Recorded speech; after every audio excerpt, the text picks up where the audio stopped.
우리 하나님의 말씀 누가복음 10장입니다. 누가복음 10장 1절 2절 같이 함께 합독하겠습니다. 누가복음 10장 1절 2절 같이 읽습니다. 그 후에 주께서 따로 70인을 세우사 친히 가시려는 각 동네와 각 지역으로 둘씩 앞서 보내시며 이르시되 추수할 것은 많되 일꾼이 적으니 그러므로 추수하는 주인에게 청하여 추수할 일꾼들을 보내주소서 하라. 아멘.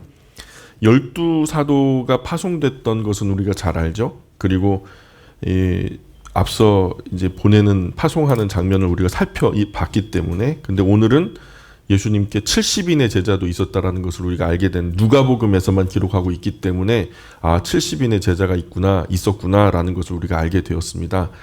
12사도도 보내셨고 70인 제자도 보내셨습니다. 기독교는 그때 이후로 예수님께서 이렇게 12제자 70인 제자를 보내신 이후로 기독교는 그때부터 지금까지 계속 보내왔습니다. 우리 영광교회도 가까운 마을로도 또 먼 나라로도 가야 합니다. 우리 홍종식 장로님도 이번에 가시잖아요. 근데 영광교회 이름으로 가시는 거죠. 우리 영광교회가 2년 동안 거기서 단기 사역을 한다 생각하고 파송하는 그런 마음으로 우리가 기도함으로 보내드려야 될 것 같습니다. 마찬가지로 우리가 그렇게 먼 나라로도 가지만 가까운 우리의 삶의 처소로 돌아갔을 때 우리는 선교사라는 의식을 가지고 있어야 됩니다.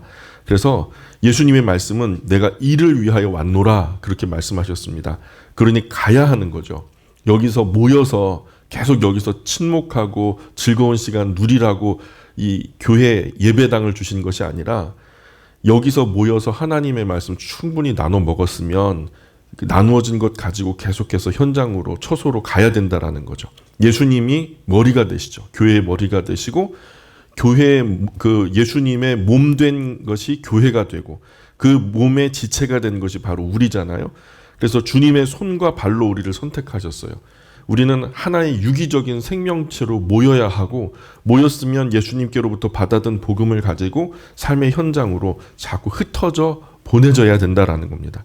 예배당 높은 종탑 밑에 계속 모여 앉아만 있으면 안 되고 가정으로 직장으로 학교로 모든 삶의 처소로 활발하게 나가서 나의 복음을 전해야 된다라는 거죠. 현대교회는 보내지를 못합니다. 다시 안 돌아올까봐 아예 보내지를 못해요. 나갔다가 안 돌아오면 어떡해요? 그죠? 그런 염려가 많은 것 같아요.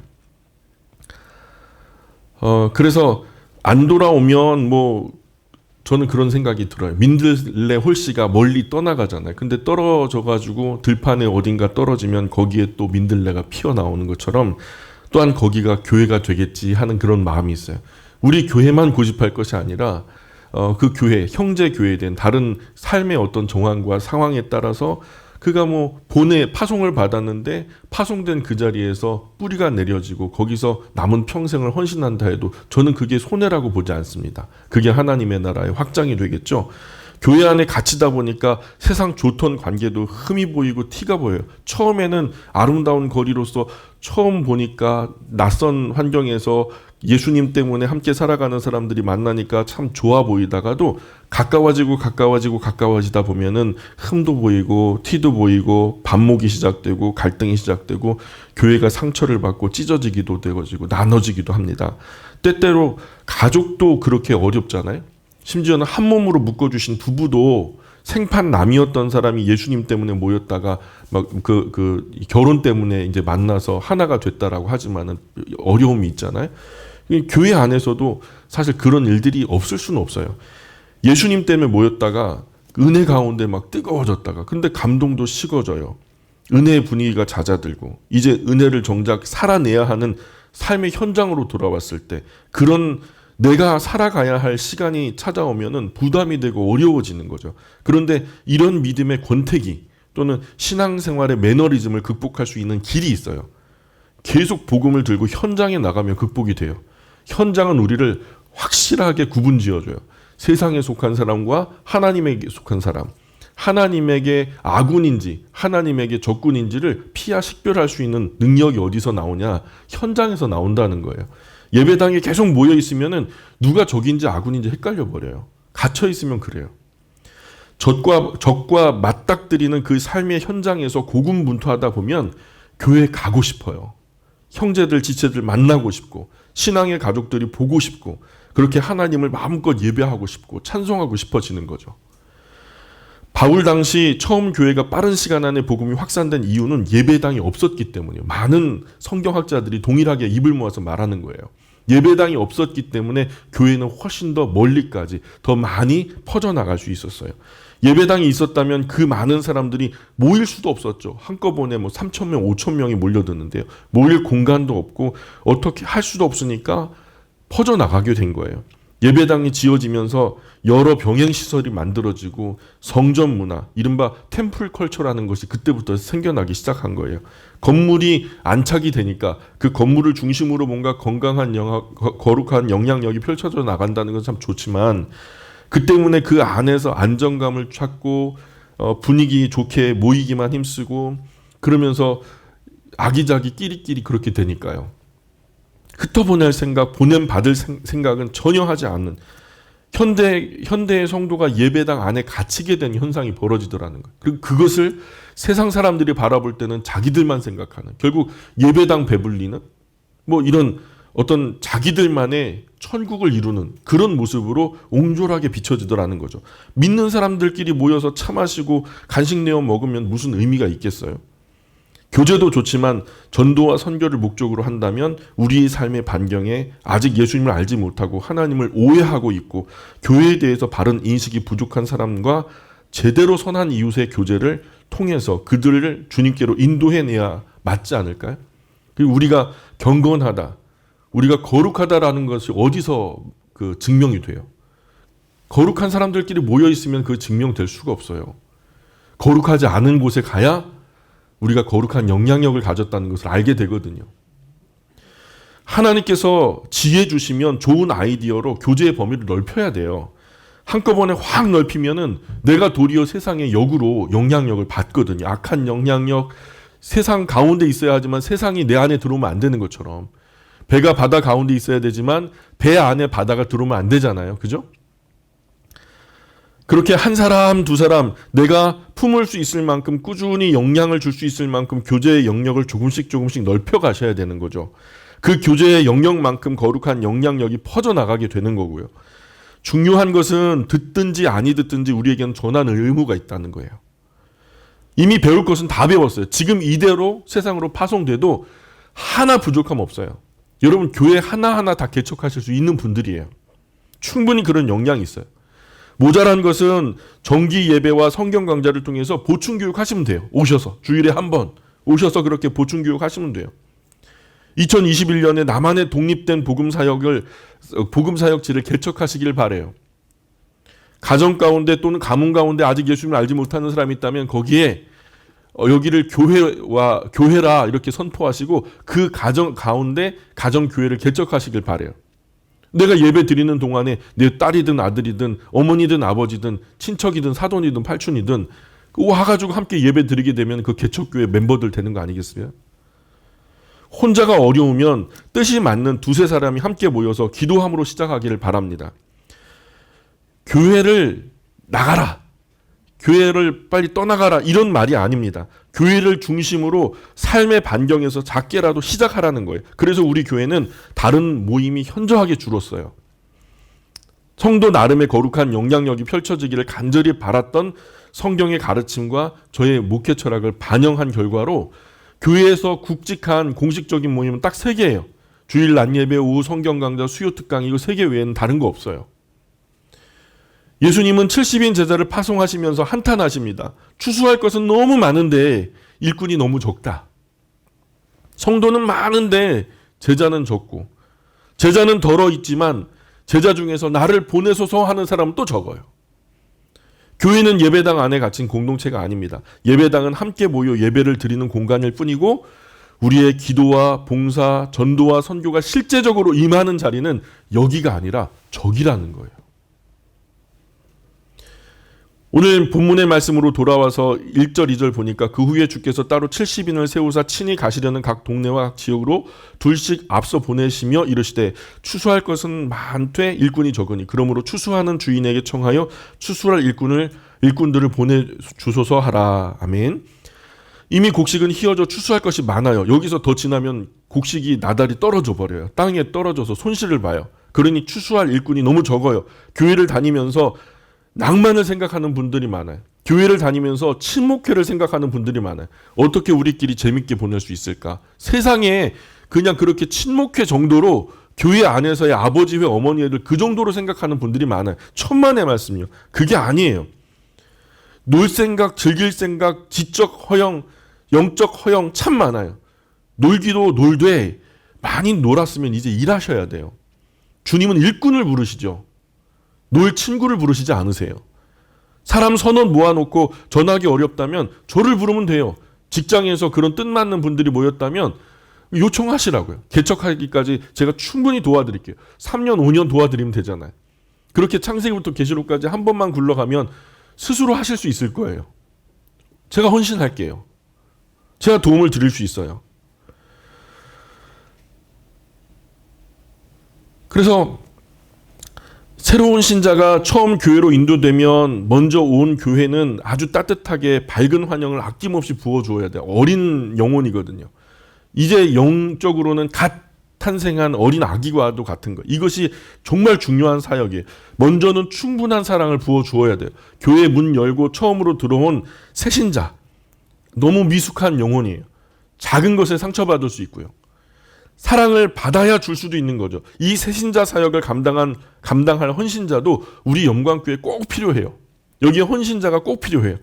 환하게 웃고 환영하는 성도들의 얼굴이 우리 교회의 사실상 얼굴이에요. 이 예배 공간 어떤 건물이 얼굴이 아니라 여러분 한 사람 한 사람 주일날 만나는 그 얼굴이 영광교회 얼굴이라는 거예요. 또 예배에 안정감 내지는 기쁨이 있어야 돼요. 예배가 아직 준비가 덜 돼서 예배 중에 막 마이크가 세팅이 되어지고 예배 중에 뭐가 막 옮겨지고 예배 중에 막 음량이 조절되고 예배 중에 뭐가 막 그냥 시설이 여기 옮겨졌다 저기 옮겨졌다 하고 이건 아직 미숙한 거예요. 이건 프로페셔널이 아니라고요. 우리는 하나님을 예배하는 프로페셔널들이에요. 은혜를 많이 받은 사람들이에요. 적어도 30분, 1시간 전에는 준비가 되어 있어야 돼요. 다 세팅이 되어 있어야 돼요. 속된 말로 문재인 대통령 한번 모셔와 볼까요? 그럼 우리가 어떻게 준비할까요? 적어도 1시간이 아니라 일주일, 한 달 전에는요, 세팅이 다 끝난 상태예요. 일국에 대통령이 온다 해도 그 정도인데 온 우주의 주인 되시고 창조주 하나님이신 하나님께 매주 우리가 예배를 드리는 동안에 우리도 알지 못하게 우리 안에서 예배를 가벼이 여기는 마음, 해이해진 마음들이 생길 수 있다는 거예요. 조심하셔야 돼요. 그래서 우리가 하나님의 품에서 시작되었으니까 하나님의 품에 안기면 우리 영혼이 안정감을 찾아요. 거기서부터 우리의 영혼이 차분해지고 그죠? 예배 자리가 그런 자리거든요. 그래서 그 예배 자리에서 우리의 마음에 복잡한 심경들이 질서정연하게 정돈이 되고 마음이 그런 질서정연한 마음으로부터 시작되어서 삶의 엇나간 부분, 잘못된 부분, 죄로 오염된 부분들이 하나님의 빛 아래에서 드러나기 시작하죠. 그런 연약한 부분들을 내가 하나님께 내어드릴 때 하나님께서는 고쳐주시고 만져주시고 바르게 해주시고 그런 마음이 우리 안에서 스스로 샘처럼 솟구쳐 오르죠. 그래서 길과 진리요 생명 되시는 예수님을 결정적으로 만나면서 이 새신자들이 물과 성령으로 거듭나게 되는 계기가 되는 거예요. 이 모든 것의 시작점에 뭐가 있냐면 예배라는 것이 있어요. 예배는 영혼이 탄생하는 거룩한 장소요. 어머니의 자궁과도 같이 거룩한 곳이라는 거예요. 이 예배의 기쁨과 잘 준비된 안정감이 있어야 이것을 위해서 우리가 모두 노력해야 된다라는 말씀을 드리는 거예요. 특별히 예배위원은 더욱더 헌신하셔야죠. 자리자리 앉으면서 주일날 새벽에 나와가지고 기도하고 그 자리에 앉게 되는 사람을 위해서 기도하시는 거죠. 제가 만약에 목회자가 아니라 헌신자가 되었다면 저는 그렇게 할 거예요. 그리고 예배 후에는 성도의 교제가 중요합니다. 코이노니아, 교제, 사귐 이것이 바로 성도의 교제거든요. 그 중에서도 식탁 교제가 굉장히 활발했어요. 처음 교회, 초대교회에서는 맛있는 음식을 중심으로 해서 대접하고 서로 대접을 받고 이야기를 주고받는 그런 긴 사귐. 보통 식사 시간이 2시간, 3시간은 기본적으로 됐죠. 그 긴 식사 시간 속에서 서로의 삶을 나누고 삶 속에 살아가는 어떤 성도의 애환이나 이런 것들을 통해 서로가 서로를 단단하게 하고 격려와 위로를 통해서 새 힘을 얻게 되는.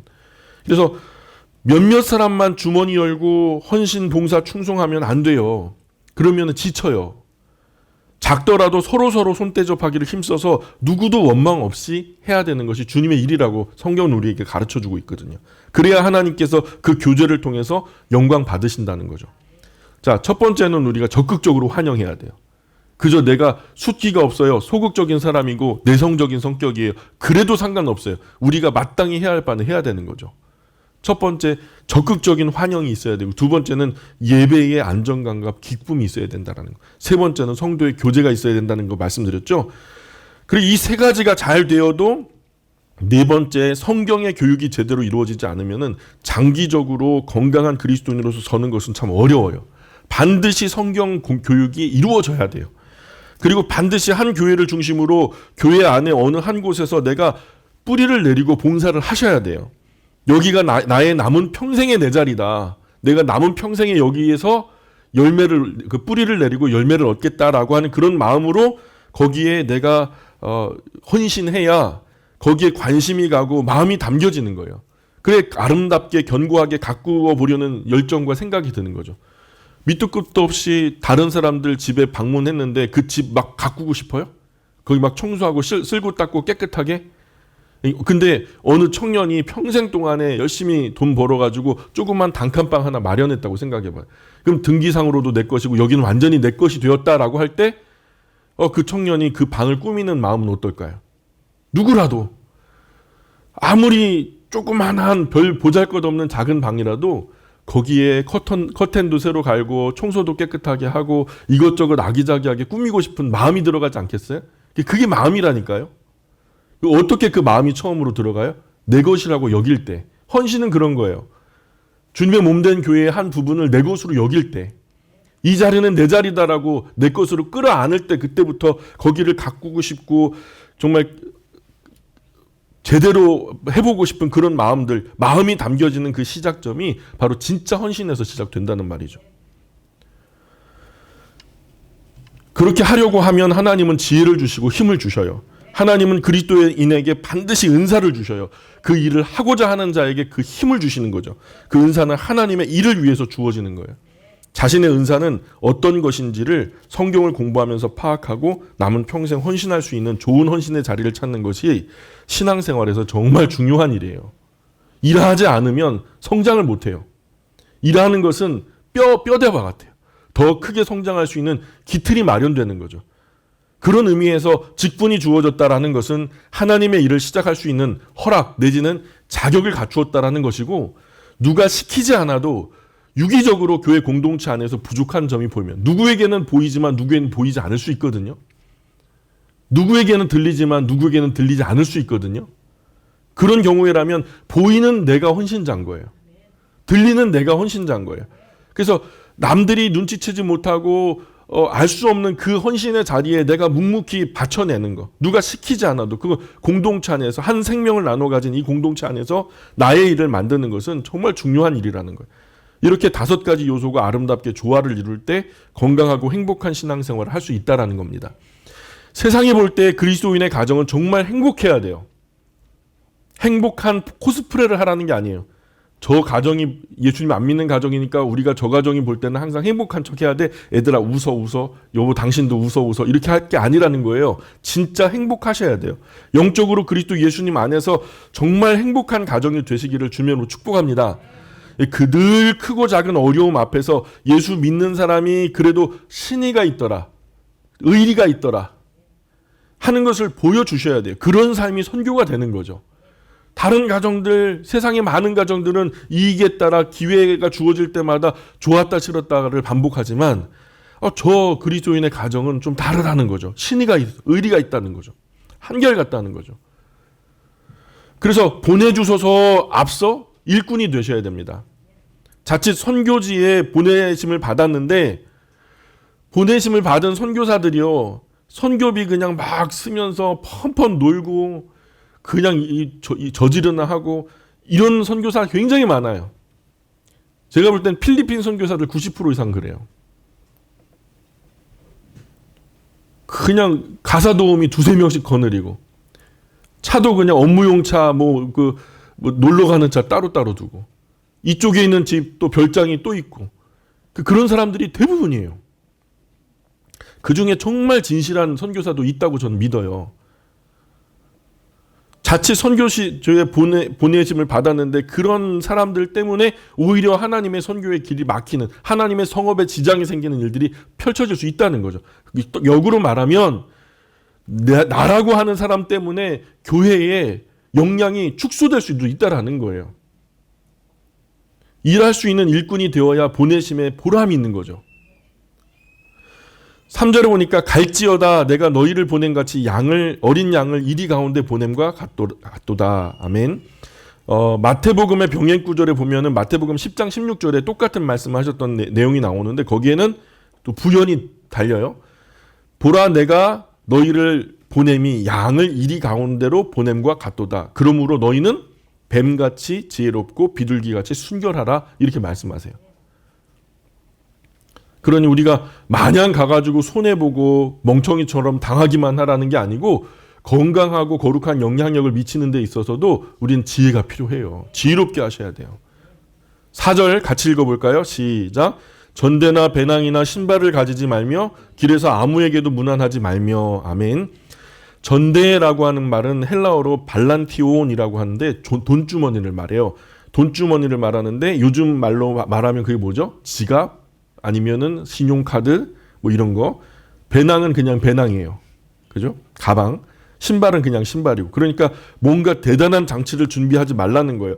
가려면은 거기서 이것도 필요할 거니까 스마트폰도 챙겨야 되고 스마트폰 배터리 달면 어떻게 보조 배터리도 챙겨야 되고 이것도 사람들 소리 크게 들으면 안 되니까 뭐 이어폰도 챙겨야 되고 가면은 목도 마를 테니까 보틀도 챙겨야 되고 이것저것 다 챙기는 거예요. 뭐 신발도 집에 들어갈 때 슬리퍼 챙겨야 되고 나올 때는 운동화 챙겨야 되고 이런 거 하면은 이삿짐이 되죠. 볼장 다 봐요. 그거 챙기다가. 그리스도를 믿는 순전한 자신의 신앙과 인격으로 복음만으로 승부할 생각으로 순수하게 순전하게 복음 전도의 길에 오롯이 나서라는 거예요. 오롯이 다른 여타 부대 장치들로 인하여서 그것을 하려고 하는 것이 아니라 또 뭐라고 말하냐면 아무에게도 문안하지 말라 그래요. 문안하다라는 것은 인사한다는 말인데 모르는 사람한테 문안하지 않죠.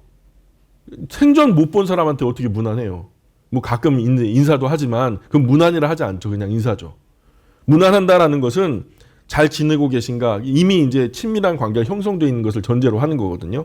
그러니까 아는 사람을 문안하는 것인데 복음을 전파하는 길에 어떤 아는 사람을 만나도 아주 간단하게 인사만 하고 인사만 나누고 계속 복음 전파의 길을 가야 하는 것이죠. 아는 사람 만났다고 그간 어떻게 지냈어 하면서 주저앉아서 노닥거리고 거기서 시간 허송 다 하면 그날은 공치는 거예요. 예수님은 그렇게 하지 말래요. 우리는 중요한 하나님의 특사가 되어서 잘 들어보세요. 사면장 사형수의 사면장을 들고 있는 사람들이에요. 어떻게 보면 영적으로 가만히 계산해 보면 우리가 예수님의 복음을 생명이 없는 저들에게 이 100년 미만으로 끝나버릴 저들에게 예수님의 복음을 전달하면 저들은 살아야 죽어요. 살죠. 그러면 죽을 사람 죽음에서 옮겨 생명으로 지옥에서 옮겨 천국으로 가는 거잖아요. 그럼 우리는 이 예수 그리스도의 복음은 한마디로 말해서 영적인 사면장과 같은 거죠. 아멘입니까? 그 사면장을 들고 나가는 거예요. 그런 특사가 특별한 부르심을 입은 사람들이 사형수가 있는 사형장으로 가는 길인데 아는 사람 만났다고 주저앉아서 노닥거리고 음료수 마시고 커피 마시고 자칫 사형수의 목숨이 은혜를 못 입고 손실을 입을 수도 있잖아요. 그러면. 사명의 중차대함을 기억하고 결연하게 나의 생명을 쏟아부을 마음으로 복음 전도의 길에 나서야 된다라는 말입니다. 5절 6절 같이 읽어보겠습니다. 시작. 어느 집에 들어가든지 먼저 말하되 이 집이 평안할지어다 하라. 만일 평안을 받을 사람이 거기 있으면 너희의 평안이 그에게 머물 것이요 그렇지 않으면 너희에게로 돌아오리라. 아멘. 저주도 마찬가지고 축복도 마찬가지지만 그리스도인은 어느 집을 방문하든지 주님의 이름으로 평안을 빌어줘야 돼요. 먼저 잠깐이라도 평안을 청하는 기도를 하나님께 올려드리고 그 다음에 인간적인 교제를 이루는 것이 바른 그리스도인의 모습이거든요. 정말 하나님의 평안이 머물 만한 복된 가정이면 내가 빈 평안이 그 가정에게 임하게 된대요. 말씀대로라면 나의 기도가 그 가정에 그대로 임하면서 평안하고 더 화목하게 머물게 되니까 나 때문에 여기가 더 좋아지는 거잖아요. 그럼 내가 복이에요, 저주예요? 그럼 복 되신 거예요. 그게 복된 삶이에요. 그러니까 만일 평안이 머물 만한 가정이 되지 못한다면 그 정말 악하게 살고 악랄하게 사는데 거기 평안이 임하면 안 되잖아요. 그렇게 되면은 내가 빈 평안이 다시 나의 머리에 임하게 된다라고 성경은 말하고 있어요. 그게 내가 빈 평안이 손실을 보는 것이 아니라 그 빈 평안, 그 좋은 마음으로 빌어준 평안 때문에 내가 더 복이 된다는 거죠. 그러니 그리스도인은 어디를 가든지 그 가정의 평안을 위해서 기도해야 된다는 것을 우리에게 말씀해 주시죠. 7절 계속 읽어보겠습니다. 7절 시작. 그 집에 유하며 주는 것을 먹고 마시라. 일꾼이 그 삭을 받는 것이 마땅하니라. 이 집에서 저 집으로 옮기지 말라. 아멘. 삭이라고 하는 것은요, 헬라어로 미스도스라고 하는 말인데 품삯이에요. 내가 오늘 품을 약속하고 여기서 열심히 일했어요. 그러면 그 약속된 삭을 받는 거예요. 내 일품을 팔았으니까 그럼 그 품에 대한 삭을 주는 거예요. 품삭이라고 하잖아요. 그래서 임금 또는 보상이라고 해석이 돼요. 일한 사람이 일한 만큼 급료를 말하는 거죠.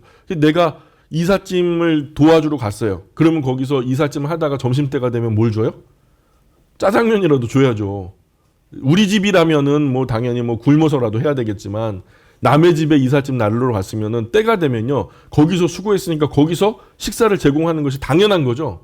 이상한 게 아니에요. 마찬가지로 복음을 전하러 다니는 사람이 복음을 전하는 현장에서 때때로 선대하는 사람들에 의해서 잠자리를 제공받고 또 선대하는 사람들을 통하여서 음식을 제공받을 때 그 미안한 것으로 여기지 말라는 거예요. 당연한 것으로 말씀하시는 거예요. 또한 이 집 저 집으로 옮겨 다니지 말라고 말씀하세요.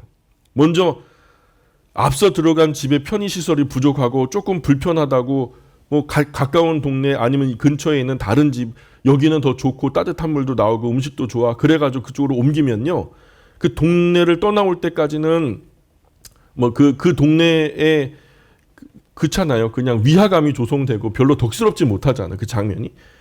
동네에 처음에 들어간 그 집에서 끝까지 머물면서 동네를 떠나올 때까지는 처음 들어간 집에 머물러야지, 복음을 전하러 간 사람이 불편함을 감수하지 못하고 같은 동네에 조금 더 좋은 집, 좋은 시설로 옮겨보는 것은 좀 덕스럽지 못하다라고 예수님께서 말씀하시는 거죠.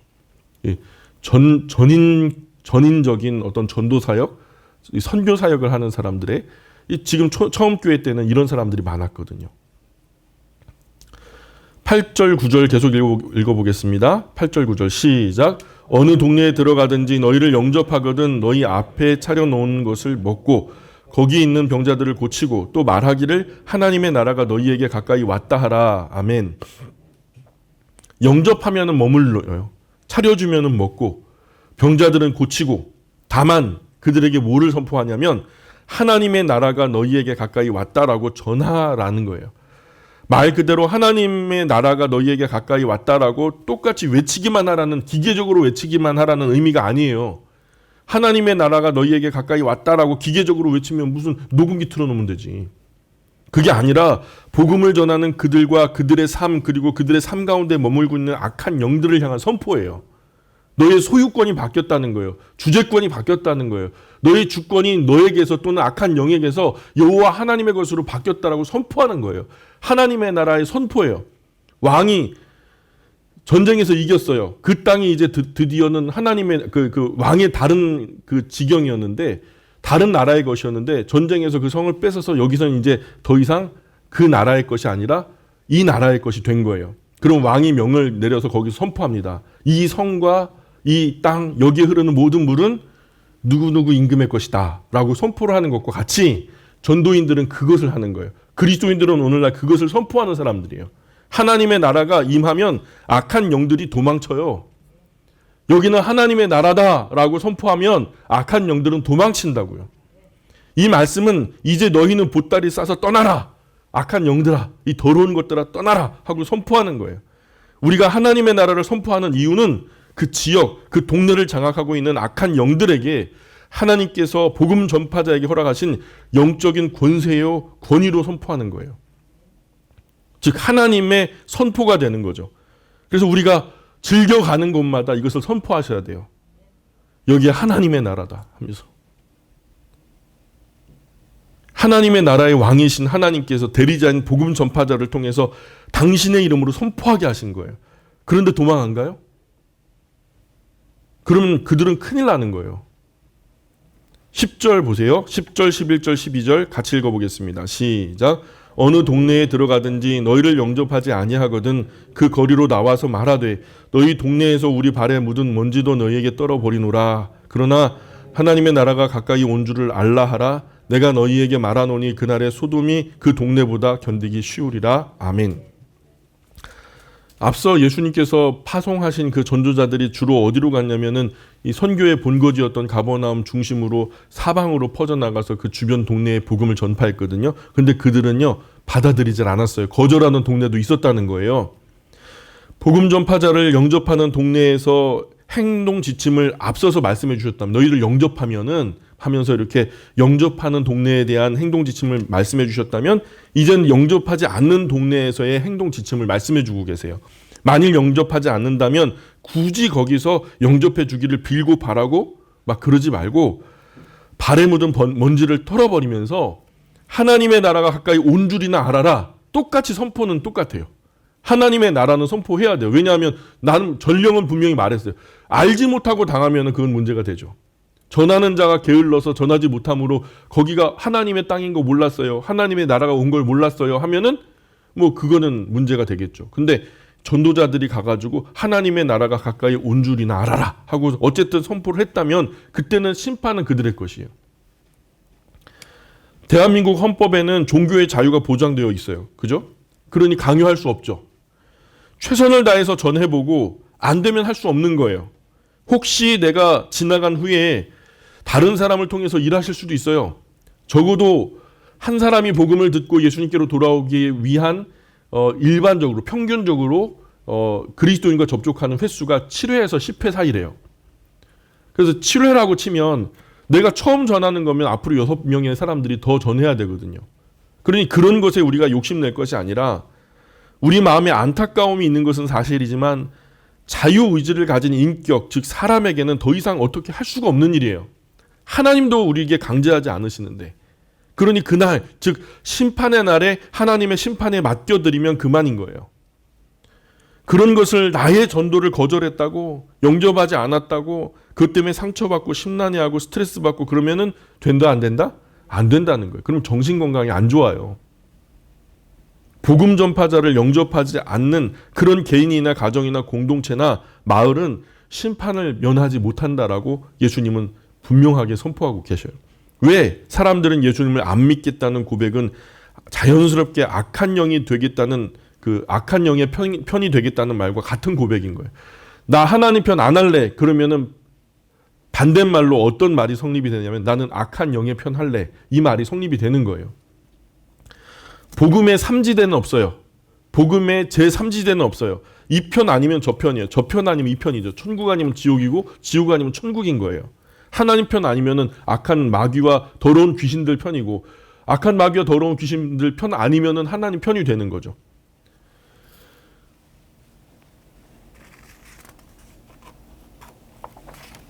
그러니까 전도자를 영접하지 않을 때 그 집에서 발에 먼지를 떨어버리면 그 동네는 나중에 소돔과 고모라처럼 심판을 면하지 못한다라고 말씀해 주시는 거죠. 그러니 복음 전도자의 자세는 당당해야 된다라고 예수님께서 말씀해 주셔요. 우리는 이런 구원과 생명의 엄청난 말씀을 전하는 사명을 띠고 있는 거죠. 실로 굉장한 권세요, 권위죠. 그래서 세상 그 어떤 권력 권세도 이런 능력이 없거든요. 대통령도 이런 일 못해요. 13절 같이 읽어볼까요? 13절 시작. 화 있을진저 고라시나 화 있을진저 벳세다야 너희에게 행한 모든 권능을 두로와 시돈에서 행하였더라면 그들이 벌써 베옷을 입고 제에 앉아 회개하였으리라. 아멘. 자, 벳세다와 고라시는 가버나움에 인접한 두 동네를 말하는 거죠. 가까워요.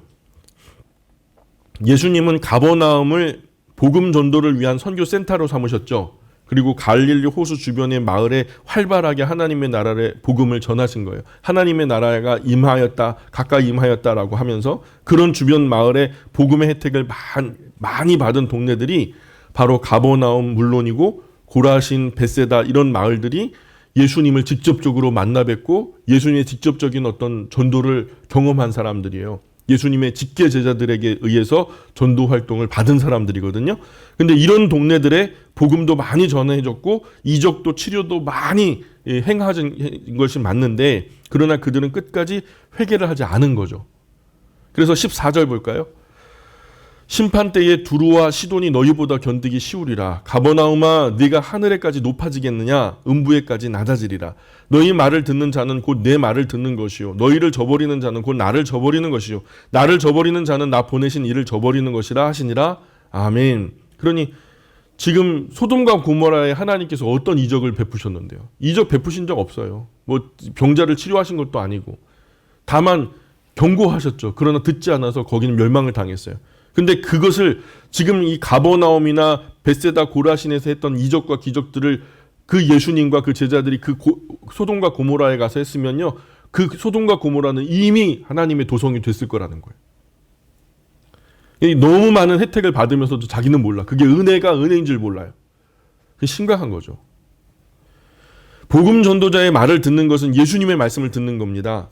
예수님의 말씀을 듣는 것은 예수님을 보내신 하나님의 말씀을 듣는 거예요. 예수님께서 보내신 자를 영접하는 것이 곧 예수님을 영접하는 거예요. 예수님을 영접하는 것은 예수님을 보내신 하나님을 영접하는 겁니다. 믿는 것은 곧 영접하는 거예요. 그래서 마태복음 10장 40절에 보면 너희를 영접하는 자는 나를 영접하는 것이요 나를 영접하는 자는 나를 보내신 이를 영접하는 것이니라. 요한복음 1장 12절에도 영접하는 자, 곧 그 이름을 믿는 자, 영접하는 것이 곧 믿는 것이다라고 말씀하시면서 곧 그 이름을 믿는 자들에게는 하나님의 자녀가 되는 권세를 주셨다. 또 오늘 본문에서도 그렇게 말씀하잖아요.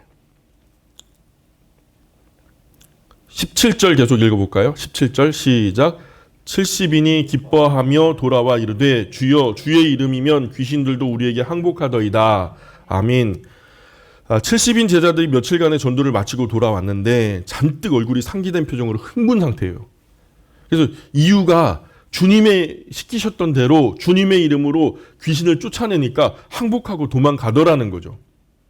우리에게 항복하더이다. 귀신들이요. 많은 종교는 귀신의 정확한 정체를 알지도 못해요. 귀신과 마귀와 귀신들의 정체를 제대로 소개하는 종교가 없어요. 귀신의 존재는 분명하게 인정해요. 또 많은 사람은 귀신이 있다는 것은 믿어요. 근데 하나님이 계시다는 것은 못 믿어요. 안 믿는 것 같아요. 귀신이 있는 것처럼 하나님이 분명히 계셔요. 하나님이 계신 것처럼 귀신도 분명히 있고요. 귀신이 있는 것은 보이지 않는 세계가 분명히 있다라는 것을 증거하거든요. 오늘 예수님의 70인 제자들이 그 일을 경험한 거예요. 귀신이 진짜 떠나가던데요? 주님의 이름으로? 보이지 않는 영적인 세력이 하나님의 형상으로 지음받은 사람의 몸에 깃들어서 그의 건강한 일상을 회방하고 인격적인 판단을 흐리게 하고 문제를 일으키는 것들을 제자들은 직접 눈으로 본 거예요. 근데 예수님의 이름이 그들에게 들어가니까 그 귀신이 떠나가더라는 거죠. 다시 정연한 질서로 정신이 돌아오고 아주 건강한 인격적인 삶으로 돌아오더라는 거죠. 이 훗날에 이 70인 제자들이 그 일을 경험하고 예수님 부활 후 40일이 지나서 승천하시고 난 후 승천하신 후에 한 주간이 지나서 오순절 마가의 다락방에 성령 하나님께서 임하시는 것을 경험해요. 귀신은 떠나가고 성령 하나님께서 임하시는 것도 경험하는 거죠. 그래서 70인의 제자들이 귀신을 내쫓는 시점이 십자가 전이죠. 예수님이 십자가를 지신 이후에 이런 기적이 일어났어요. 예수님이 십자가 지시기 이전에 이런 기적이 일어났어요. 이전이잖아요. 부활도 승천도 하나님, 성령 하나님의 강림하심도 아직 있기 전이었지만 다만 주님의 이름으로 귀신을 쫓아냈어요. 귀신을 쫓아내는 능력은 대단하고 신비한 능력을 따로 받아가지고 뭐 엄청난 금욕 생활을 한다든가 40일 금식 기도를 한 3번, 4번 해야지 뭐 겨우 죽어진다든가 그런 게 아니라는 거죠. 그것은 귀신들이 자신들이 대단하다고 사람들에게 거짓으로 주입하고 지어낸 이 귀신들이 하는 거짓말이에요. 귀신이 엄청나게 힘이 센 것처럼 보이잖아요. 다만 우리 구주 예수님의 그리스도 되심을 선포하고 내 심령이, 나의 가정이 또는 이 교회가 하나님의 나라의 소유임을, 그 하나님의 소유권을 선포하면 더러운 귀신들은 그냥 떠나가는 거예요. 어린 애라도 주님의 이름으로 나가 하면 그냥 나가는 거예요. 이 자초지정을 알아 인격적으로 그것을 내 지정의로 받아들이고 내가 정말로 그 복음 안에 사는 사람으로서 그 질서를 알아서, 내 권위를 알아서, 내 권세를 알아서, 하나님이 내게 내 머리와 어깨 위에 주어주신 그 권세와 능력을 알아서 더러운 귀신을 향하여 명하는 거죠. 더러운 귀신아, 예수님의 이름으로 명한다, 떠나가라 하면은 나가는 거예요. 어린 애라도 그것을 할 수 있어요. 우리가 귀신을 쫓아낼 때 굉장한 성경의 지식과 신비한 능력을 받아야 하는 게 아니에요. 기도원에 가야 되고 뭐 소나무 뿌리 몇십 개 뽑아야 되고 그게 아니라는 거예요. 우리가 예수님을 나의 구주와 주님으로 영접했고 우리가 예수님 말씀대로 살려고 노력하고 있고 예수님 이름이 나의 하나님의 아들, 하나님의 권세가 있음을 믿음으로 나가 하면 나가는 거죠. 당장이 안 나가더라도 결국은 나가요. 그 생태계가 바뀌는 거예요. 내가 성경 읽어보니까 너가 내 안에 있는 거 이거 불법이거든? 내가 전에는 당연하다고 생각했고 자연스럽다고 생각했는데 이게 자연스러운 게 아니네? 근데 이상해. 이것은 너가 있을 곳이 아니야. 당장 나가. 그럼 나가는 거예요. 우리에게 영적인 지식이 없고 막연하니까 믿는 것이 귀신이 나보다 힘이 셀 것 같고 두렵고 금식하고 소나무 뿌리 몇 개 뽑고 하면서 망설이는 거죠. 그러면 귀신도 금세 나의 믿음 없음을 알아차리죠. 제가 나를 무서워하는구나. 그러면 더 장난을 많이 치겠죠. 믿음은 단순해야 돼요. 아이처럼 단순한 신앙이 좋은 신앙이에요. 귀신이요, 꼭 우리 영화나 드라마에 등장하는 것처럼 머리 풀어 헤치고 하얀 소복 입고 입에 칼 물고 그냥 그 피 뚝뚝 흘리고 이런 것으로 상상하고 싶거든요. 동서고금 막론하고 귀신은 이렇게 그리는 거 다 엉터리입니다. 그런 생각 싹 지워버리셔야 돼요. 머릿속에서 하얗게 지워버리세요. 귀신은 남양 특집에 나오는 귀신이 아니에요. 오히려 우리의 일상에 아주 깊게 우리도 모르게 침투해 있는 무좀과 같은 존재예요.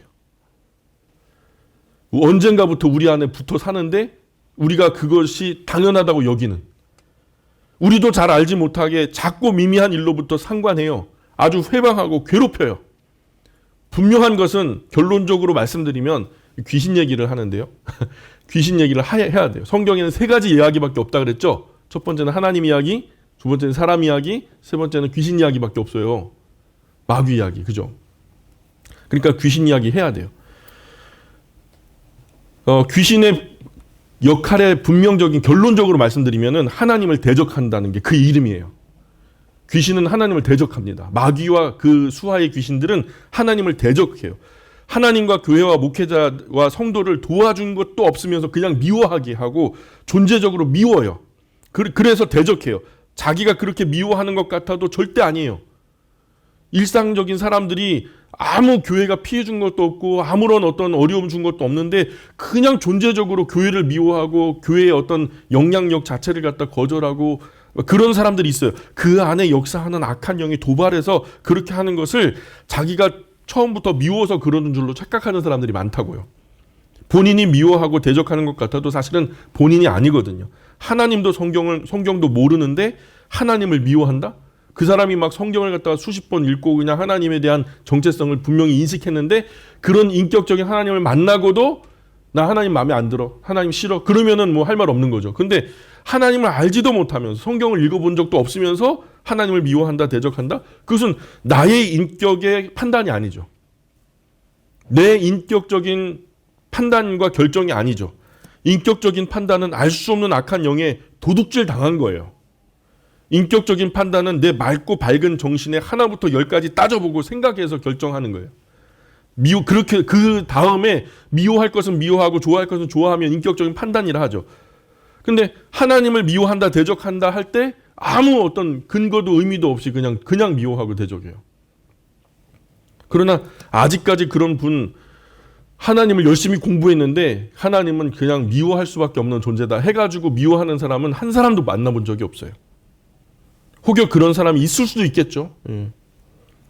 또한 악한 마귀와 귀신들은 하나님과 사람 사이에 끊임없이 오해가 되게 하고 절대 바른 그 자리에서 맑은 정신으로 만날 수 없게 만들어요. 그러니 마귀가 하는 가장 중요한 일은 예배로 향하는 발걸음을 회방하는 거예요. 하나님을 향하여 만나는 이 자리가, 만남의 자리가 이루어지지 않게, 성사되지 않게 만드는 것을 악한 영이 그렇게 즐거워해요. 하나님을 맑은 정신에서 인격적으로 만나는 것이 그렇게 중요한 거거든요. 또 악한 사단과 마귀와 귀신들은 사람을 끊임없이 속여요. 그래서 거짓말하게 하고, 성경이 가르쳐주는 악한 영의 별명이 온 천하를 속이는 자, 이거예요. 속임수, 거짓말의 명수입니다. 오늘 거짓말하는 자들의 아버지가 악한 영이라고 말씀해요. 그러니까 워낙 잘 속여서 많은 사람이 자신 안에 귀신이 역사하는 것도 잘 몰라요. 대부분 그런 판단과 선택, 그런 성격과 특징이 원래 자기 것으로 착각하죠. 조울증, 우울증, 자폐증, 공황장애, 분노조절장애, 습관적인 폭력, 습관적인 욕, 비관주의, 회의주의, 원인을 알 수 없는 불안, 계속 목마르고 계속 모자란 마음, 끝없이 의심하고 다 전부 원래 자기 안에 고유한 성품인 줄로 착각하는 거, 이런 것들이. 내가 원래 못돼서 그래, 못나서 그래, 막 그런 걸로 착각하는 거죠. 사실은 자기가 아니에요. 원래 사람은 하나님의 형상대로 지음받았기 때문에 선한 형상을 풍부하고 있어요. 거의 악한 영이 회방하고 속이고 역사하는 거거든요. 또한 마귀와 귀신들은 성도의 마음을 혼미하게 합니다. 정신이 희미해지게 하고, 티미해지게 하고, 혼미해지게 하고, 흐리멍덩해지게 해요. 결코 맑은 정신으로 돌아올 기회를 주지 않아요. 그래서 쓸 수 있는 장치들을 다 사용해요. 술 마시면 그러죠. 약을, 그냥 마약이든지 그런 약들을 먹고, 잠을 심지어는 방해해요. 새벽까지 잠을 못 이루게, 그래서 낮에 예배 시간에 졸리게 하고, 불안 초조를 조장해서 건강한 내 판단, 내 선택이 아니라 막 점쟁이에 의지하듯이 선택하고자 하는 그런 모든 것도 악한 영의 역사. 에이, 될 대로 되라지. 그러면 될 대로 되는 게 아니라 마귀의 의지대로 되는 거죠. 또 마귀와 귀신들은 서로 간에 자꾸 의심을 하게 만들어요. 가족 간에도, 성도 간에도, 친구 간에도 의심하게 해서 결국 다투고 갈라지고 반목하게 하고 계속 째그락거리게 만들어가지고 결국 아무것도 아닌 것으로 싸움을 붙여요. 그럴 때 극히 조심하셔야 돼요. 도발당하면 안 돼요. 도발하더라도 도발당하면 안 돼요. 또 마귀와 귀신들은 영혼을 죽이고 도둑질하라고 하고 멸망시키려고 한다고 예수님께서 직접 가르쳐 주셨어요. 요한복음 10장에서 직접 말씀하셨어요. 죄를 저지르게 하고 악한 영은 아주 그냥 쏙 빠져나가요. 자기는 마치 지가 악해서 그렇게 된 것처럼. 그 후에 심한 죄책감에 빠지게 만들죠. 가룟 유다 보세요.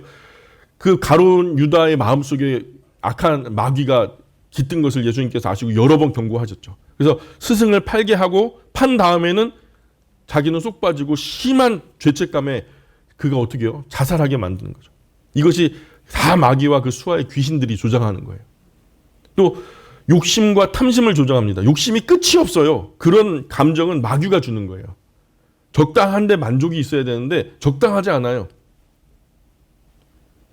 사람의 마음에 허영을 집어넣고요. 그거 갖지 못하면 영 인생이 껍데기처럼 느껴지게 해가지고 그냥 집착하게 만들고, 당장 먹을 것이 없는데도 엄청난 돈을 들여가지고 막 이것 사게 하고 저것 사게 하고. 또 마귀와 귀신들은 이상한 사이비 이단 종교, 하찮은 철학, 불순한 사상들을 많이 만들어요. 우리 동양에 뭐 사주팔자 본다 뭐 그런 얘기 자주 하잖아요. 이른바 음양오행 이런 것들. 태어난 연월일시 사주잖아요. 그 사주에 얽혀져 있는 그 문구들이 팔자거든요. 그래서 사주팔자를 본다는데 나온 정해진 문구가 팔자인데 소위 육갑 떤다 그러잖아요. 근데 그게 뭐 나쁜 게 아니라 지금 여기서 말하는 그 점을 친다는 거예요. 그래서 사주에서 나온 정해진 문구가 팔자인데 육갑 떤다 할 때 점을 치는 행위를 빗대어서 말하는 거죠. 거기에 뭐가 쓰여졌냐면 갑자을축 해증금, 병인정묘 노중화, 무진기사 대림목, 경호신미 노방토, 임신계유 건봉금, 갑술을해 산두화, 병자정축 간하수, 무인기묘 성두토, 경진 신사 백낙금, 이모개미 양유목 해가지고 이게 쭉 가요. 근데 갑자 을축년에 태어났으니까 그래서 사주를 갖다 딱 보고서 그 다음에 팔자를 보니까 해중금이다 이렇게 나오는 거예요. 그럼 바닷속에 있는 금이 이제 금속 뭐 그런 거겠죠.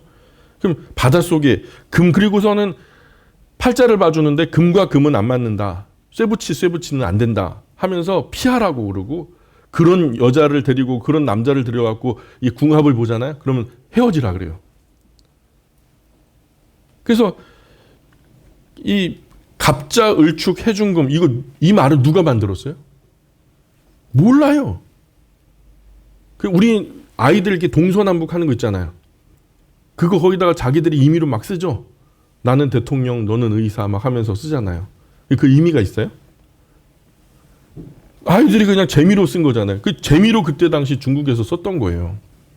말장난의 목적으로 쓴 건데 이게 나중에 그 근원을 알 수 없게 그냥 이렇게 세대가 지나니까 여기에 무슨 진리가 담겨 있는 것으로 착각하고 거기에 목숨을 거는 거죠. 그래서 막 중국에서도 그것에 대한 기원을 아니까 자학으로 보거든요. 사실 그걸 중요한 학문으로 다루지 않아요. 근데 그게 우리나라에 수출을 해가지고 들어오니까 수입돼 들어오니까 대국인 중국에서 우리나라로 이렇게 수입이 됐으니까 뭔가 이유가 있을 거야 하고서 그냥 넘겨짚어 좋은 것으로 처리해 주는 거죠.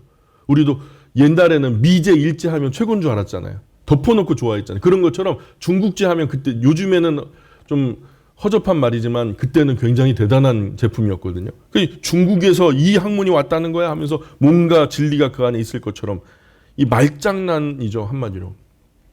이 말장난의 목적이 뭐예요? 왜 이것을 갖다가 우리가 절대화하고 그래요? 사실 돈 벌려고요. 남이 알지 못하는 이상한 사상과 철학, 사이비 이단 종교 가져와서 진리 옆에 비스무리하게 진열해 놓고 그럴싸하게 배치해 놓는 거죠. 결국 사람 속이는 일이에요. 망하게 하는 거예요. 이것들도 마귀와 귀신들의 작품이라는 거죠.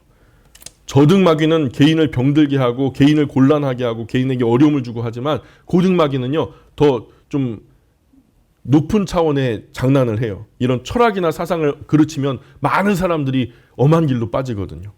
그래서 종교를 만드는 게 대량으로 사람을 영혼으로 죽여버리는 대량 살상용 무기거든요. 사실은 영적으로는. 그래서 이런 종교들을 만들어서 그 종교에 귀화하게 하고 그 종교가 또한 하나님을 대적하게 만드는 결국 하나님과 교회를 회방하는 거죠. 또 마귀와 귀신들은 성경을 오해하게 만들어요. 성경을 넘어서 이단과 사이비를 만들어냅니다. 이것도 마귀와 그 수하의 귀신들이 하는 일이에요. 성경을 이상하게 풀어내는 것은 영혼을 속이는 거잖아요. 귀신들도 성경 많이 알아요. 구구절절 착착 갖다 붙이는데 잘해요, 그것도. 그런데 전체로 성경의 흐름대로 보면 그들의 주장은 정말 가짜는 말장난에 지나지 않거든요.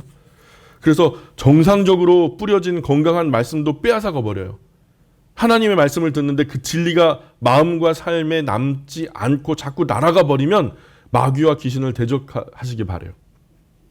자꾸만 오늘 들었던 말씀이 뭐지? 생각이 안 나. 연세가 많으셔서 기억력이 감퇴하셔서 자연스러운 노화 현상 속에서 기억력이 좀 부족해진 것은 어쩔 수 없어요. 그거는 뭐 하나님께로 가는 길이니까 더 좋은 길로 가는 길이니까 어쩔 수 없지만 젊은 사람이 말이에요. 젊은데도 다 잊어버려요. 마치 예수님의 비유에서 길바닥에 뿌려진 씨앗처럼 새가 주워서 먹어버리는 거죠. 진리를 회방하고 이단 사이비 종교를 만드는 것도 마귀와 귀신들이 하는 짓이에요. 또 마귀와 귀신들은 연약한 사람을 자꾸 유혹하고 미혹하고 핍박합니다. 한 손으로는 유혹하고 한 손으로는 핍박하고 그래서 결국 멸망으로 몰아가는 거거든요.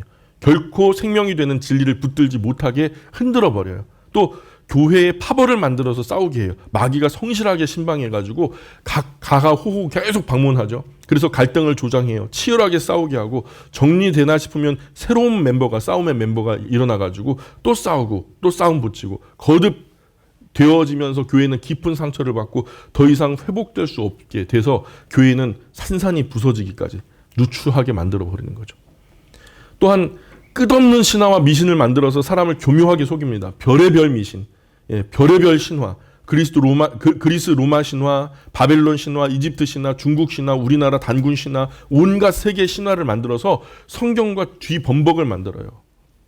섞이게 만들어요. 그리고 정신 못 차리. 그러면서 성경도 이런 신화들 중에 하나가 아니냐 이렇게 혼란스럽게 만들어버려요. 요즘 온라인상에서 이런 사이비 이단이 판을 치거든요. 그래서 안티그리스도인들이 교과서처럼 읽는 책이 리처드 도킨슨의 만들어진 신이라는 책을 읽어요. 먼저 그거 읽게 한 다음에 그 다음에 뭘 해야 되냐면 시대정신이라고 하는 영화를 하나 봐야 돼요. 이 시대정신이라는 건 바벨론 신화에 대한 이야기인데 거기에 성경하고 비스무리한 어떤 그 뉘앙스가 나와요. 그러니까 거기 바벨론 신화에서 성경이 도출된 것이다. 이렇게 가지고 오는 거죠. 근데 실질적으로 펴서 보면요. 전혀 그러지 않아요. 전혀 지성이 없는 사람이 대충 이슈를 만들고자 아주 허술하게 만들어낸 그 동영상 하나가 엄청난 지성 엘리트들이 그걸 갖다가 마치 성경처럼 받아들여가지고 하나님은 없다, 하나님은 아니다라고 말하고 있는 시대가 우리 시대라고요. 그런데 그것을 오늘 젊은이들을 중심으로 엄청나게 파고들어가지고요. 언젠가 어느 성도 가정에 갔더니 어느 집사님도 심란해 하더라고요. 우리 교회 아닌 다른 집사님이 목사님 이거 보셨냐고. 그래서 제가 그걸 관심 있게 보고 봤죠. 그랬더니 그 엉터리 동영상을 보고서는 자녀들이 다 대학생들인데 그거 다 보라고 공부를 시키더라는 거예요. 그 자기도 지금 흔들리고 있다고 그런 거예요. 그 바벨론 신화를 갖다가 가지고 와가지고 그 같이 이제 말씀을 드렸죠. 비스무리한 것도 없다고.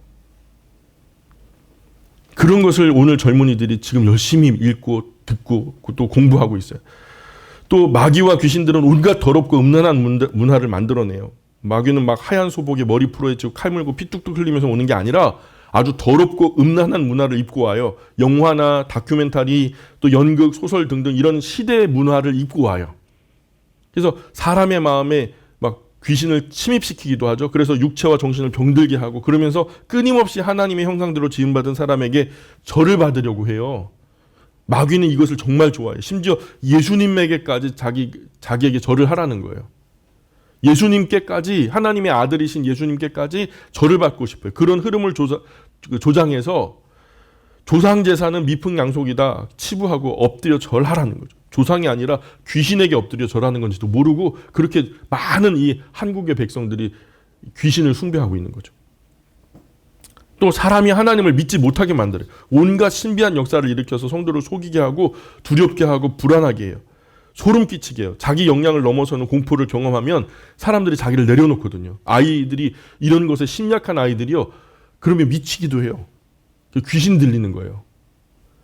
그냥 막 자기의 역량을 넘어서는 공포를 경험하면서 애가요. 정신줄을 놓아버리는 거죠. 그러면 순간 더러운 귀신이 깃들어 버리는 거예요.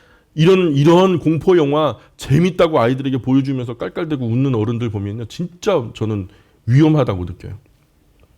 아이들에게는요. 공포 영화 보여주면 안 돼요. 어른들도 마찬가지고. 공포 영화나 문화에 노출시키지 않는 것이 좋아요. 자칫 귀신 들리는 수가 있어요. 담력 훈련하다 귀신 들린 사람 제가 봤거든요.